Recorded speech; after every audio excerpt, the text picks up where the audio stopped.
మన పెట్టుబడి మన పిల్లల భవిష్యత్తు కోసమే కదా. మీ పెట్టుబడికి నమ్మకమైన వేదిక శ్రీ వాసవి ప్రాజెక్ట్స్. ప్రస్తుతం మనతో పాటు ఉన్నారు ప్రముఖ జ్యోతిష్యులు వేణుస్వామి గారు. ఇప్పుడు వారితో మాట్లాడి మరిన్ని విషయాలు తెలుసుకుందాం. ముఖ్యంగా మనకెన్నో సందేహాలు ఉంటూ ఉంటాయి, వాటి గురించి అడిగి తెలుసుకునే ప్రయత్నం చేద్దాం. నమస్కారం అండి. నమస్తే తల్లి. ఓం నమో వెంకటేశాయ. వెంకటాద్రి సంస్థానం బ్రహ్మాండే నాసికించిన వెంకటేశ సమోదేవో నా భూతో నా భవిష్యతి. గురుగారు, చాలా వరకు ప్రస్తుత రోజుల్లో జ్యోతిష్యాన్ని ఎక్కువగా నమ్ముతున్నారేమో అనిపిస్తూ ఉంటుంది. సేమ్ టైం మళ్ళీ జ్యోతిష్యం మూఢనమ్మకము అని చెప్పి కొట్టిపారేసే వాళ్ళు కూడా ఎక్కువైపోయారేమో అనిపిస్తుంది. అసలు ఈ జ్యోతిష్యం అనేది ఎంతవరకు ఒక కీలక పాత్ర పోషిస్తుంది ప్రతి మనిషికి కూడా? సో జ్యోతిషం అనేది నువ్వు చెప్పినట్టుగా ప్రతి మనిషికి ఒక ఫేసు, రెండు ఫేసులు ఉంటాయి. కానీ కొంతమందికి చాలా ఫేసెస్ ఉంటాయి. ఉదాహరణ, వేణుస్వామికి రెండే ఫేస్ ఉండొచ్చు. అంటే సామాజికంగా ఒకటి, ప్రైవేట్గా ఒకటి. కానీ సమాజంలో ప్రస్తుతము తెలుగు రాష్ట్రాల్లో ఒక మనిషికి 5 ముఖాలు ఉన్నాయి. అంటే తెలుగు రాష్ట్రాల్లో ఎందుకు చెప్తున్నానంటే, భారతదేశాన్ని మొత్తం కంపేర్ చేసినప్పుడు భారతదేశానికి సంబంధించినటువంటి రాజకీయాలు వేరు, తెలుగు రాష్ట్రాల రాజకీయాలు వేరు. భారతదేశం సోషల్ మీడియా వేరు, తెలుగు రాష్ట్రాల సోషల్ మీడియా వేరు. భారతదేశం న్యూస్ ఛానల్స్ వేరు, తెలుగు రాష్ట్రాల న్యూస్ ఛానల్స్ వేరు. సో ప్రతిదీ తీసుకుంటే తెలుగు రాష్ట్రాలకు సంబంధించి చాలా ప్రత్యేకమైనటువంటి స్టైల్లో మనం ప్రజెంట్ వెళ్తా ఉన్నాము. ప్రత్యేకించి తెలుగు రాష్ట్రాలు ఇంతకు ముందు ఒకటే రాష్ట్రానికి పరిమితం అయ్యి ఉండే, అది ఇప్పుడు హైదరాబాద్ కూడా అంటుకుంది. సో 2 రాష్ట్రాలు ఇంచుమించుగా సేమ్ స్టైల్లో వెళ్తున్నాయి. సో జ్యోతిష్యం నమ్మాలా వద్దా అనేది పక్కన పెడితే, ఎప్పుడే కానీ దేని గురించి ఎవరు మాట్లాడినా 2-3 విషయాల గురించి మాట్లాడతారు. ఒకటి ఐడెంటిటీ, ఒకటి బ్రాండు, ఒకటి ప్రత్యేకించి పిఆర్ స్ట్రాటజీ. ఇప్పుడు బ్రాండ్ అనేది వేణుస్వామి అంటే ఒక బ్రాండ్. వేణుస్వామి జ్యోతిషం గురించి మాట్లాడుతున్నాడు అంటే చాలామంది వెయిట్ చేస్తారు, జరిగిందా జరగలేదని విశ్లేషించుకుంటారు. అదొక పద్ధతి. వేణుస్వామిని విమర్శించే వాళ్ళు ఏం చేస్తారంటే, వాళ్ళు ఐడెంటిటీ క్రైసిస్లో ఉంటారు. సో వాళ్ళు వేణుస్వామిని విమర్శించినా, లేకపోతే ఒక పెద్ద వ్యక్తిని విమర్శించినా వాళ్లకు దానివల్ల ఐడెంటిటీ వస్తుంది. మామూలుగా వాళ్ళు విమర్శిస్తే ఎవడు పట్టించుకోడు, వేణుస్వామిని విమర్శిస్తే పట్టించుకుంటారు. అలా కాకుండా కొంతమంది ఇది ఏమంటారు, హేతువాదులు అనొచ్చు, లేదంటే నాస్తికులు అనొచ్చు, ఇంకోటి అనొచ్చు. సో వీళ్ళందరూ ఏంటంటే ప్రత్యేకించి హిందూ మతానికి సంబంధించిన జ్యోతిష్యం గురించి మాట్లాడతారు, హిందూ మతానికి సంబంధించిన పండుగల వినాయకుని గురించి మాట్లాడతారు. మొత్తం ప్రపంచమంతా పొల్యూటెడ్ అయ్యి కలుషితమై సర్వం సంకనాగిపోయినా ఎవడు పట్టించుకోడు. కానీ వినాయక చవితి ముందు రోజు మాత్రం నిద్రలేస్తారు వీళ్ళందరూ. అట్లనే అసలు ఈ ప్లాస్టిక్ వల్ల అసలు నూనె ఎట్లా వస్తుంది? ఎందుకంటే 90 రూపాయలకు 1 కిలో నూనె ఎట్లా తింటున్నాం మనము అని ఆలోచించాడు ఎవరు లేడు. కొన్ని లక్షల మంది రోజు మందు తాగి సిగరెట్ తాగి వస్తుంటే ఎవరికే ఉండదు. కానీ ఖచ్చితంగా దీవాళి ముందు రోజు మనం కాల్చే క్రాకర్స్కి మాత్రమే వీళ్ళు విజృంభిస్తాడు. సో ఇవన్నీ కూడా ఐడెంటిటీ క్రైసిస్ అవ్వచ్చు, లేదా పని కట్టుకుని విమర్శించాలి అవ్వచ్చు.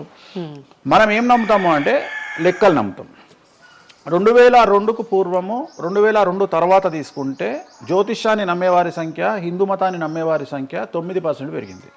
సో ఇది వేణుస్వామి సొంత కవిత్వం కాదు. గూగుల్ చేస్తే గూగుల్లో మీకు కనిపిస్తుంది పర్సంటేజ్ ఎంత పెరిగింది అనేది.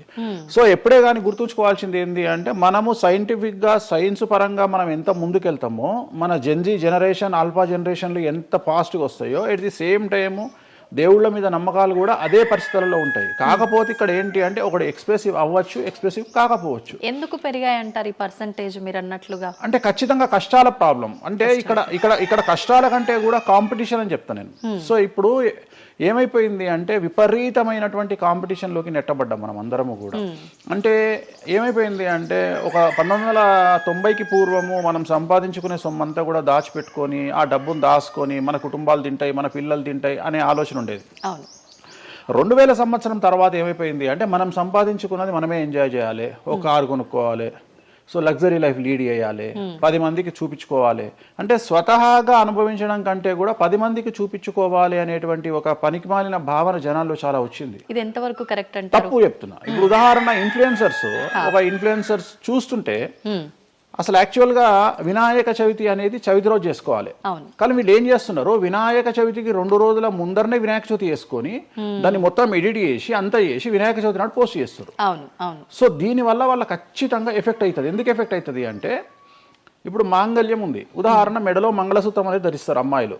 వీళ్ళు ఏం చేస్తున్నారు ఈ మధ్యన అంటే, కొంతమంది అమ్మాయిలు వెస్ట్రన్ కల్చర్కు బానిసలైన అమ్మాయిలు ఏం చేస్తారంటే, దాన్ని ఏమంటారు, బ్యూటీ పార్లర్కి పోయినప్పుడు ఈ మంగళసూత్రాన్ని తీసి అట్లా పక్కకు పెడతారు. సో మళ్ళీ ఎప్పుడైతే నువ్వు ఆ మంగళసూత్రాన్ని వేసుకుంటున్నావో ఆ సమయం కనుక మంచిది కాకపోతే ఎఫెక్ట్ అవుతుంది ఫ్యామిలీ. ఓహో.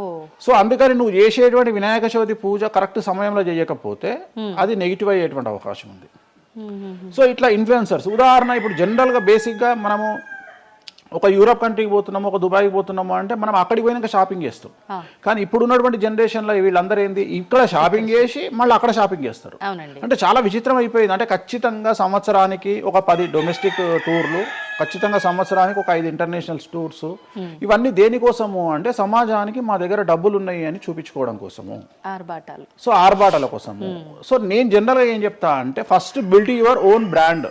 ఫస్ట్ బ్రాండ్ బిల్డ్ చేసుకున్నాక తర్వాత నువ్వు బ్రాండ్లకు అలవాటుగా. ఇప్పుడు ఒక అనామకుడు, ఒక మామూలు మనిషి రేంజ్ రోవర్ కార్ వేసుకొని వస్తే జనాలందరూ రేంజ్ రోవర్ కార్ను చూస్తారు. అదే ఒక సూపర్ స్టార్, ఒక ప్రభాస్, ఒక మహేష్ బాబు వస్తే మహేష్ బాబుని చూస్తారు, ప్రభాస్ని చూస్తారు, కానీ కార్ను చూడరు. సో నేనేమంటే ఫస్ట్ నువ్వు దాన్ని తయారు చేసుకో. ఇప్పుడు ఉదాహరణ ఒక బాలీవుడ్ హీరోయిన్ ఉంది, ఆ బాలీవుడ్ హీరోయిన్ ఒక ఎల్వి హ్యాండ్ బ్యాగ్ వేసుకుంది, సపోజ్ అది ఫేకే అనుకుందాం, బట్ జనాలు అందరూ అది ఒరిజినల్ అనుకుంటారు. అదే ఒక మామూలు అమ్మాయి నిజంగానే ఎల్వి బ్రాండ్ వేసుకుంది, కానీ అది ఫేక్ అనుకుంటారు. సో అందుకని ఫస్ట్ నీ బ్రాండ్ నువ్వు నిలబెట్టుకున్న తర్వాత అప్పుడు నువ్వు బ్రాండ్స్ జోలికి వెళ్ళు. ఇప్పుడు సో ప్రస్తుతం సమాజంలో ఈ జ్యోతిష్యం గురించి విమర్శించే వాళ్ళ సంఖ్య ఎందుకు ఎక్కువైంది అంటే వాళ్ళకు వ్యక్తిగతమైన అంశాలు చాలా ఉంటాయి. They want subject. అంటే ఏమైపోయింది, ఇప్పుడు ఎగ్జాంపుల్, ఇప్పుడు నేనే ఒక యూట్యూబ్ ఛానల్ పెట్టుకున్నా, నన్ను నేను ఓన్గా జర్నలిస్ట్గా నన్ను నేను గుర్తించుకున్నా, నాకు సబ్జెక్ట్ కావాలి. నాకు సబ్జెక్ట్ కావాలి అంటే అట్లీస్ట్ నేను ప్రతిరోజు కనీసం ఒక 10 నుండి 15 వీడియోలు చేయాలి. వీడియోలు చేయాలి అంటే నాకు ఆ మనిషితో పని లేదు, ఆ వ్యవస్థతో పని లేదు, ఆ సబ్జెక్టుతో పని లేదు. నేను రాకెట్ గురించి నేనే మాట్లాడతా, జ్యోతిష్యం గురించి నేనే మాట్లాడతా, రైతు గురించి నేనే మాట్లాడతా, పిడకల గురించి నేనే మాట్లాడతా. అంటే లాస్ట్కు నాకు కావాల్సింది ఏంది అంటే నాకు వ్యూవర్స్ కావాలి. అట్లీస్ట్ నేను పెట్టే సబ్జెక్టుకు నాకు తెలియకున్నా సరే దాని గురించి కంటి చూపు గురించి నేనే మాట్లాడతా, క్యాన్సర్ గురించి నేనే మాట్లాడతా, ఎయిడ్స్ గురించి నేనే మాట్లాడతా. అంటే కాదేది విమర్శకు అనర్హం. అంటే నీకు సబ్జెక్టు తెలుసా తెలియదా అంటే ఇంగితం ఉండేవాడు కంట్రోల్ చేసుకో. ఇప్పుడు నాకు సిగ్గు శరము ఇంగితం ఉంది. నేను ఇప్పుడు ఆ కెమెరామెన్ తీసేటువంటి కెమెరాకు సంబంధించి ఆయన ఎట్లా పెట్టాలి ఫోకస్, ఆయన లెన్స్ ఎంత అడ్జస్ట్ చేసుకుంటాడు ఏంది అనేది నాకు సంబంధం లేని వ్యవహారం. కానీ నేను అసలు దానిలోకి వెళ్ళను. కానీ అదే విశ్లేషకుల పేరుతో ఉండేటువంటి యూట్యూబ్ ఛానల్స్ అవ్వచ్చు, ఇంకొకళ్ళు అవ్వచ్చు, వాళ్ళు ఏం చేస్తారు, దాన్ని కూడా వాళ్ళే జస్టిఫికేషన్ చేస్తారు. అంటే దాన్ని కూడా నువ్వు కెమెరా ఎట్లా పెట్టాలనో కెమెరామెన్కి వీళ్ళు నేర్పిస్తారు, వీళ్ళే డిస్కషన్. ఎందుకు అంటే వాళ్ళకి ఏదో ఒక 10,000 వ్యూవర్షిప్ పోతే ఇట్లా ఓవరాల్గా తీసుకుంటే నెలకి ఇంత వెళ్తుంది పైసలు. సో దీని మీద బ్రతికే వాళ్ళు, సో వాళ్ళు ఏం చేస్తారు, వాళ్ళు విమర్శలు చేస్తారు. సో అట్లనే హేతువాదుల ముసుగులో ఉండేవాళ్ళు విమర్శలు చేస్తారు. అన్నిటికంటే ప్రాబ్లం ఏమైపోయింది అంటే పొద్దున్న లేస్తే హిందూ మతం బాగుండాలి అంటే అసలు హిందూ మతానికి థ్రెట్ ఎవరితోనుంది? హిందువులతోనే ఉంది, ముస్లిమ్స్తో లేదు, క్రిస్టియన్స్తో లేదు. ఎందుకంటే వేరే వాళ్ళు మన జోలికి రావట్లా. ఎంతసేపు కప్పల భాగవతం లాగా మన జీవితంలో ఎలుకల భాగవతం లాగా ఒక ఎలుక ఇంకో ఎలుకని కిందికి గుంజుతుంది, ఒక కప్ప ఇంకో కప్పని కిందికి లాగుతుంది. అట్లనే హిందువులలో వేణుస్వామి ఆస్ట్రాలజికల్ ప్రిడిక్షన్స్ లో మంచిగా ఉన్నాడు అంటే వేణుస్వామి చెప్పింది ఏదైనా జరిగినప్పుడు వేయడానికి ఎవరికి మనసు రాదు, కానీ వేణుస్వామిని విమర్శించడానికి పొలోమంటే అందరూ వచ్చేస్తారు. అంటే మరి నేను హిందువునే కదా, నన్ను కిందికి లాగేవాడు హిందువే కదా, మరి ఇక్కడ హిందూ మతం ఏమవుతుంది?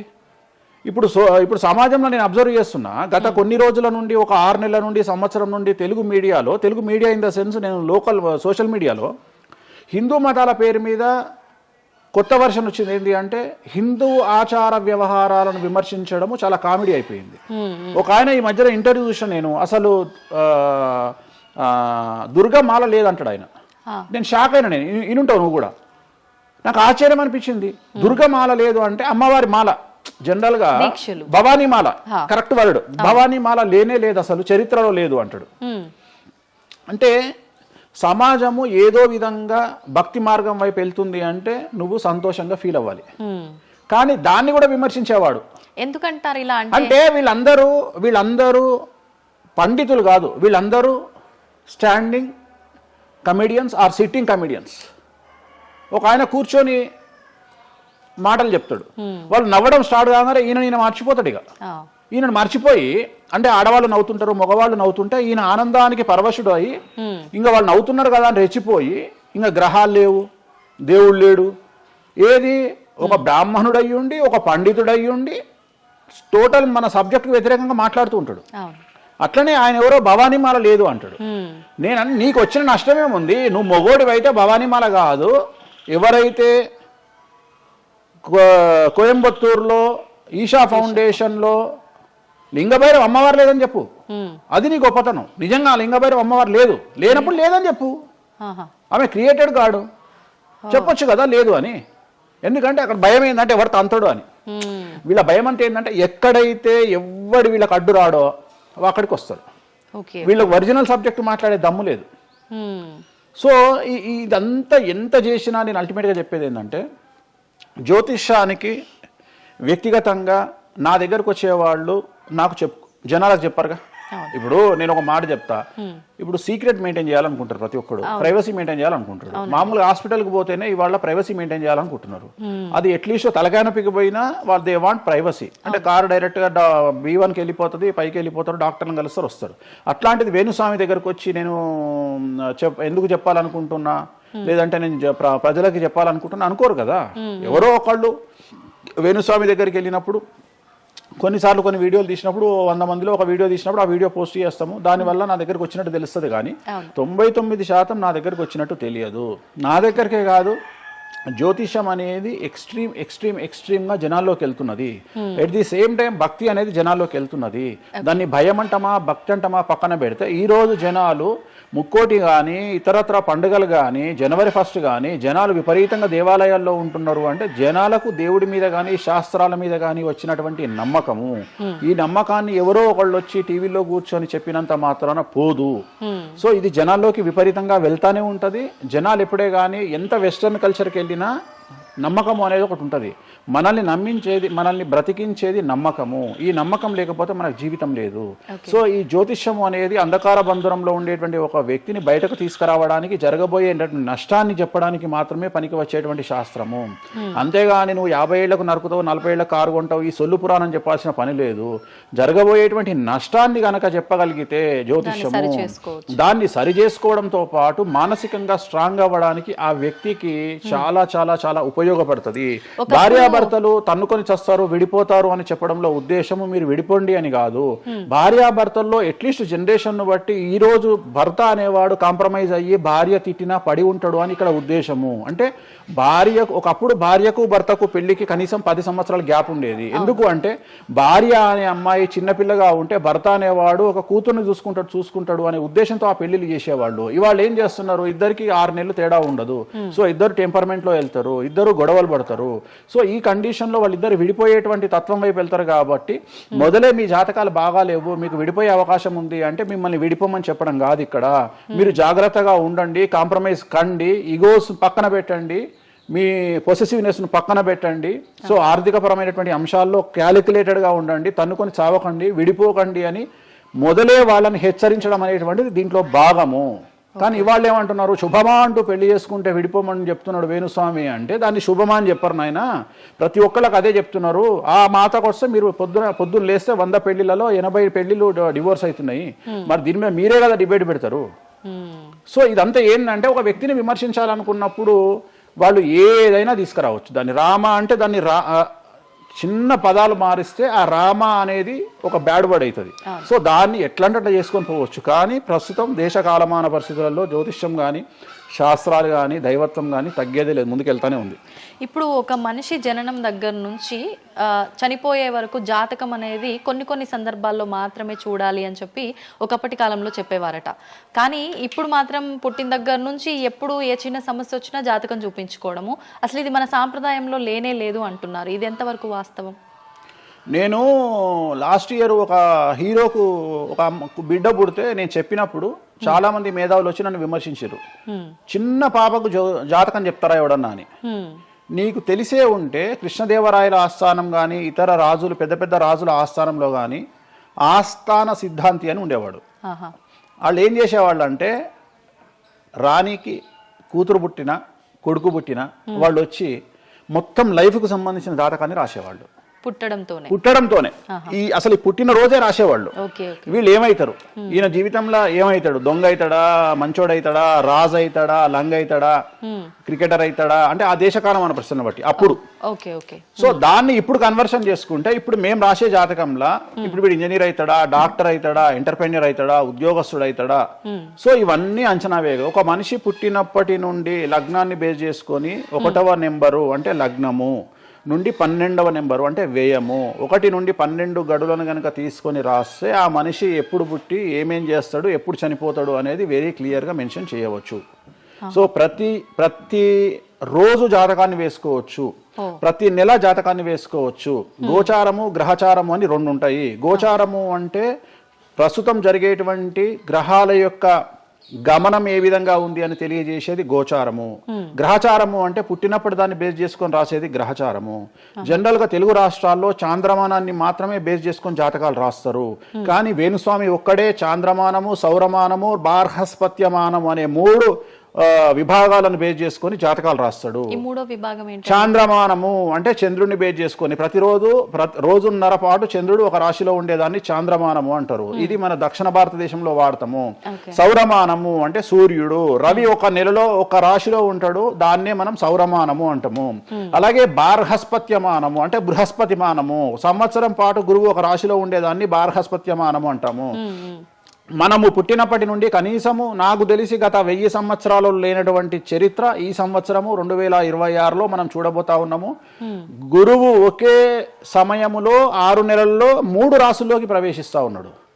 అంటే జనరల్ అరుదు కాదు, అసలు మనం ఎప్పుడు చూడలే. అందుకనే ఈ సంవత్సరం చాలా పెను సంచలనాలు ఉంటాయి. 2026లో గురువు మిథునం, కర్కాటకం, సింహం 3 రాశుల్లోకి వచ్చి మళ్ళీ రివర్స్ వస్తున్నాడు కర్కాటకానికి.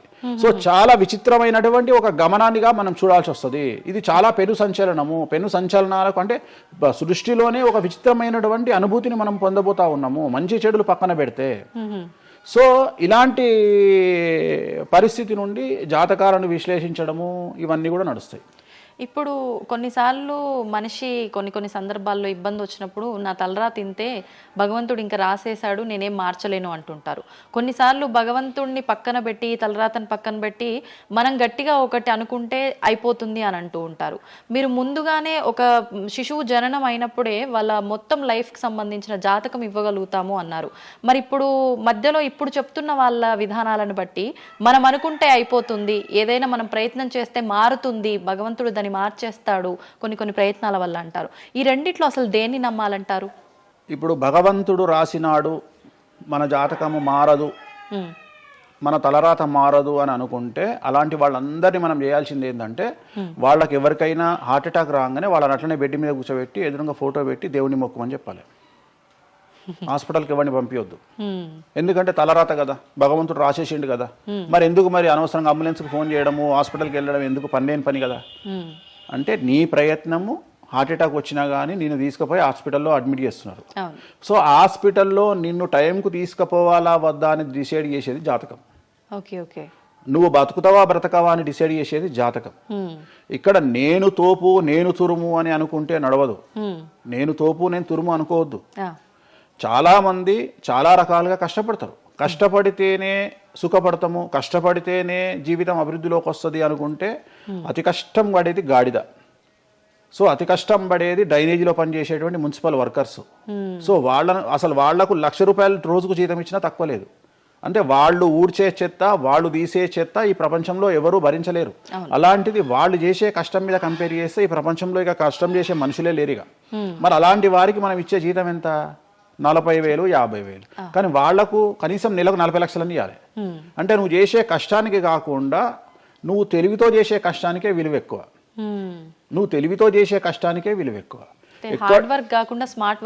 ఎగ్జాక్ట్లీ, స్మార్ట్ వర్క్ నమ్ముకోవాలి. సో రెండవది, నేను కష్టపడితే అసలు రానే రాదు. నువ్వు కష్టపడడం కాదు, నువ్వు తెలివిగా కష్టపడు, కసిగా కష్టపడు. సో అందరికంటే భిన్నంగా ముందుకెళ్ళు. సో దీంట్లో లోకులు నీ మీద రాళ్లు వేస్తారు, దీంట్లో లోకులు నిన్ను సమాజంలో టార్గెట్ చేస్తారు. So there is no development in comfortable zone. నువ్వు కంఫర్టబుల్ జోన్ దాటిన తర్వాతనే నీ జీవితంలో నీ కష్టాలు అనేవి స్టార్ట్ అవుతాయి. ఆ కష్టాలు స్టార్ట్ అయిన తర్వాత అభివృద్ధి అనేది ఏర్పడుతుంది. సో నువ్వు ఉద్యోగానికి అలవాటైనవు అంటే జీవితంలో నువ్వు ఉద్యోగంలోనే ఉండిపోతావు. నువ్వు రిస్క్ తీసుకొని సంవత్సరం పాటు ఖాళీగా కూర్చోవడానికి ట్రై చేసి నువ్వేదో వ్యాపారం చేసుకోనో ఇంకేదో చేసుకోనో ముందుకు రావడానికి ప్రయత్నం చేస్తే అప్పుడు నువ్వు తోపవుతావు. సో ఇక్కడ నువ్వు ఎంత టార్గెట్ చేసినావు జీవితంలో, ఎంత డబ్బు సంపాదిస్తున్నావు అనే దాని మీద నువ్వు తీసుకునే రిస్క్ ఆధారపడి ఉంటుంది. నువ్వు తీసుకునే రిస్క్ను బేస్ చేసుకుని నీ లైఫ్లో డెవలప్మెంట్ అనేది ఆధారపడి ఉంటుంది. అంతేగాని నేను నార్మల్గానే ఉంటా, నాకు డబ్బులు రావాలి అంటే రావు. ఎట్ ది సేమ్ టైము నాకు జ్యోతిష్యము అనేటువంటిది ఎలాంటిది అంటే, డాక్టర్ దగ్గరికి పోయినప్పుడు బ్లైండ్గా కాలో చెయ్యో ఇరిగింది, కాలో చెయ్యో ఇరిగినప్పుడు డాక్టర్ దగ్గరికి పోయినావు, డాక్టర్ ఏమంటాడు, ఫస్ట్ ఎక్స్రే తీసుకొని రా అంటాడు. అదే జ్యోతిష్యం. ఆ ఎక్స్రే అనేదే నీ లగ్నం, ఎక్స్రే అనేదే నీ కుండలి. సో నువ్వు తీసుకున్న ఎక్స్రే, నువ్వు ఎట్లయితే డాక్టర్ దగ్గరికి పోయినప్పుడు ఎక్స్రే ఎట్లయితే పనిచేస్తుందో, నీ కష్టం వచ్చినప్పుడు నిన్ను కష్టాల నుండి బయటికి తీసుకురావడానికి జ్యోతిష్యం అనేది ఎక్స్రే లాగా ఉపయోగపడుతుంది. ఆ ఎక్స్రే అంటే నీ కుండలి. నీ కుండలి చూసినప్పుడు నీకు ఈ సబ్జెక్ట్లో ఈ ప్రాబ్లం ఎందుకు వచ్చింది, ఒక వ్యక్తికి హార్ట్ అటాక్ ఎందుకు వచ్చింది అంటే ఆయన జాతకంలో రవి కేతువు లేదా శని దృష్టి రవి మీద, లేదా కుజ రవులు 8వ ఇంట్లోనో లేకుంటే 6వ ఇంట్లోనో వ్యయంలో ఉన్నప్పుడు, అలాగే రవి కేతువులు 12వ ఇంట్లో కలిసి ఉన్నప్పుడు, అలాగే 6వ ఇంట్లో కలిసి ఉన్నప్పుడు, సో ఆ సందర్భంలో ఆ గ్రహ చిత్రంలో, ఆ దశా చిత్రంలో ఆ దశ వచ్చినప్పుడు, అంతర్దశ వచ్చినప్పుడు, ఏలినాటి శనిలోనో, ఆ షష్టమ శనిలోనో, అష్టమ శనిలోనో ఈ హార్ట్ అటాక్ అనేది వస్తుంది.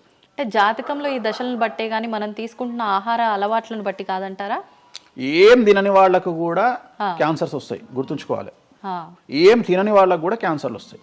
చాలా మందికి ప్రస్తుతం సమాజంలో నాన్ వెజ్ తిననటువంటి వాళ్లకు కొలన్ క్యాన్సర్ వచ్చినటువంటి సంఘటనలు నాకు వేలల్లో తెలుసు. సో ఏం తప్పు చేస్తున్నారని అమ్మాయిలకు బ్రెస్ట్ క్యాన్సర్ వస్తుంది? ఆన్సర్ చెప్పు. Question mark. అవునా కాదా? థైరాయిడ్తో ఏం పని చేస్తున్నాం, థైరాయిడ్ ప్రాబ్లం వచ్చింది. సరే ఉదాహరణ లంగ్స్ క్యాన్సర్ అంటే నువ్వు సిగరెట్ తాగితే వచ్చింది. కానీ నువ్వు నమ్ముతావో నమ్మవో 100 మందిలో 40 మందికి లంగ్స్ క్యాన్సర్ వచ్చిన వాళ్ళకు సిగరెట్ అలవాట్లేదు. ఎందుకు వచ్చింది? సో చాలా మంది అంతెందుకు, కరోనాలో మంచి వాళ్ళు చచ్చిపోయారు, తాగుబోతులు ఎవరు తావాలా? అవును అవును. అసలు దీని మీద కదా నువ్వు సైంటిస్ట్ రీసెర్చ్ చేయాల్సింది. ఇంతమందిని చూసినా మనం రోడ్డు మీద బిచ్చమెత్తుకునేవాడు ఎవరు చచ్చిపోలే, రోడ్డు మీద బిచ్చమెత్తుకునేవాడు ఎవరు చచ్చిపోలే. ఎందుకు అంటే వాడి డైజెషన్ సిస్టమ్ అంత స్ట్రాంగ్ ఉంది, వాడి ఇమ్యూనిటీ పవర్ అంత స్ట్రాంగ్ ఉంది. అట్లనే మందు తాగే వాడి ఇమ్యూనిటీ పవర్ అంత స్ట్రాంగ్ ఉంది. తాగుబోతులు ఎవరు చచ్చిపోలే కరోనాలో. సో ఇవన్నీ నువ్వు ఎలా చనిపోతావు, ఏ రోగం వస్తుంది, ఏంది అనేది జ్యోతిష్యం ప్రిడిక్ట్ చేయగలుగుతుంది. జ్యోతిష్యం అనేది నీ లైఫ్ను డిసైడ్ చేసింది కాదు, నీ లైఫ్ను ఎలా మార్చుకోవాలి అనేది జ్యోతిష్యం డిసైడ్ చేస్తుంది. దేవుడు అనేవాడు నీ జాతకాన్ని రాసిండు, నీ తలరాత రాయలే. ఇక్కడ గుర్తుంచుకోవాల్సింది ఏంటంటే, నువ్వు ఏ సమయంలో పుట్టాలి అనేది డిసైడ్ చేసింది ఎవరు? దేవుడు. సో నువ్వు పుట్టినప్పుడు 9 గ్రహాల కాంబినేషన్స్ ఎక్కడున్నాయి? లగ్నంలో ఎవరున్నారు, ద్వితీయంలో ఎవరున్నారు, తృతీయంలో ఎవరున్నారు, చతుర్థంలో ఎవరున్నారు, పంచమంలో ఎవరున్నారు, షష్టమంలో ఎవరున్నారు, వ్యయంలో ఎవరున్నారు.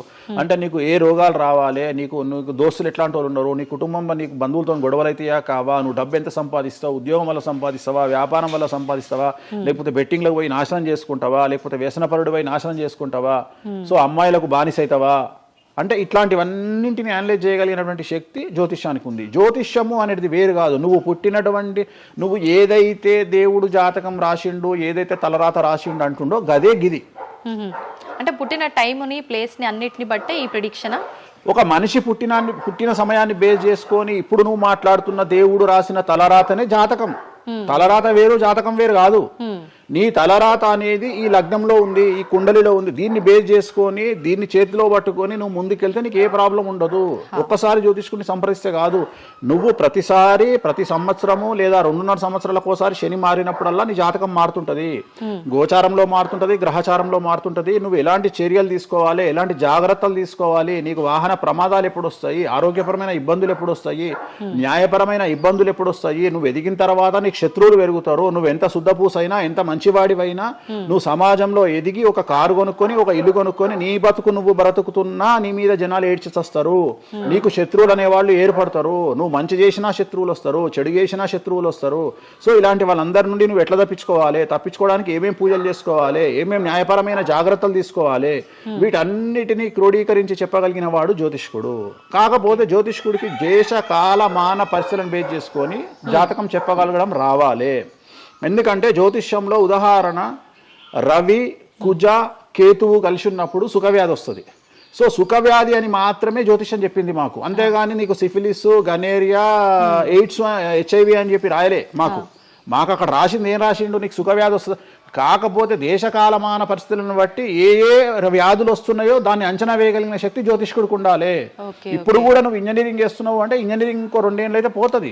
సో కొత్త ఏదో వస్తుంది, స్టడీస్ వస్తాయి. సో మనం మారుతా ఉండాలి, మనం అప్డేట్ అవుతా ఉండాలి.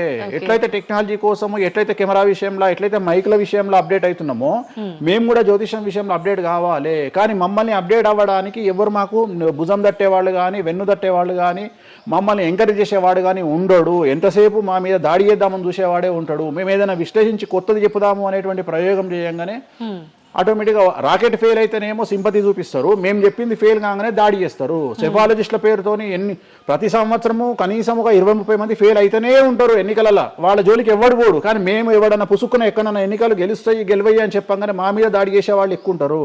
సో మాకు కూడా ఎంకరేజ్మెంట్ చేస్తే మేము సైన్స్ను ఎప్పుడో పండబెట్టగలిగిన శక్తి మాకు ఉన్నది, జ్యోతిష్కులకు లేక కాదు. కాకపోతే మమ్మల్ని ఎవడు వెన్నుదడతాడు, మా గురించి ఎవడు మాట్లాడతాడు, మా గురించి మెచ్చుకునేది పర్సనల్గా వ్యక్తిగతమైనటువంటి టర్మినాలజీలో మాతో మాట్లాడేవాళ్ళు మెచ్చుకుంటారు తప్ప సమాజం మమ్మల్ని చూసే దృష్టి వేరు.